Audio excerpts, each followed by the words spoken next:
Defense Secretary Leon Panetta is warning that the United States could be attacked if the Super Committee doesn't get its act together and keep the Defense Department immune from budget cuts.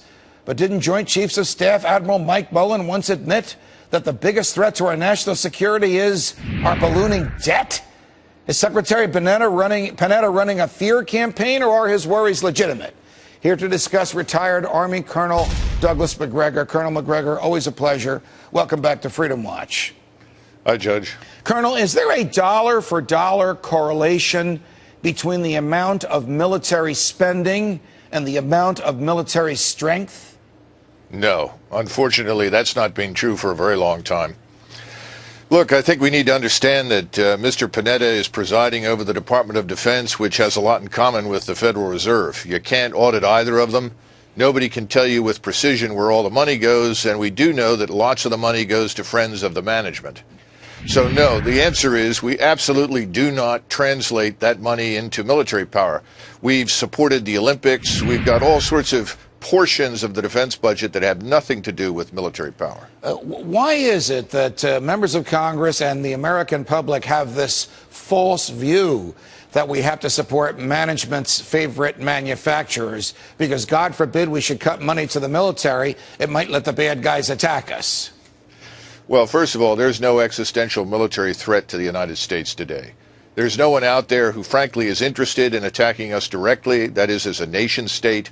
And the terrorist threat has always been much exaggerated, and it could be handled, quite frankly, by securing our borders and tightening up on immigration, legal and illegal. And I think some of that is happening, just not enough.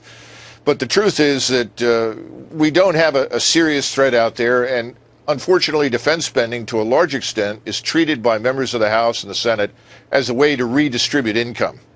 So you redistribute income to your constituents. That income goes through many of the large defense corporations and some of the small ones to preserve employment, to cultivate prosperity in places where it might not otherwise exist. But much of that spending, frankly, is not needed.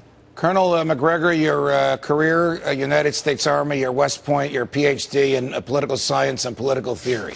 Answer me this, please. Why do we need to be in Iraq, in Afghanistan, in Pakistan, in Libya, in Yemen, in Uganda? And why do we need 900 permanent military installations around the world on which the sun never sets? Well, the answer is we don't. But since 1991, for the last 20 years, we've had a very tight consensus inside the Beltway on the left and the right, a cabal of neo-Wilsonian interventionists convinced that the world will only be safe when we rule most of it. And so they have supported what amounts to military hegemony by the United States everywhere. It's driving us bankrupt. We're broke. We can't afford it. We don't need it. And quite frankly, we would profit from getting out of most of these places for two reasons. First of all, the threats would actually recede because our very presence in many places is unwanted. And secondly, many of the nations that we've been protecting, Japan, Korea, Southeast Asia, all the way to Norway, Central Europe, Southern Europe, would have to invest the money to protect themselves. And by the way, they can afford it. We don't need to pay it for them. Colonel Macgregor, thanks for joining us. Thank you, Judge. I'll tell you why Congress can't agree.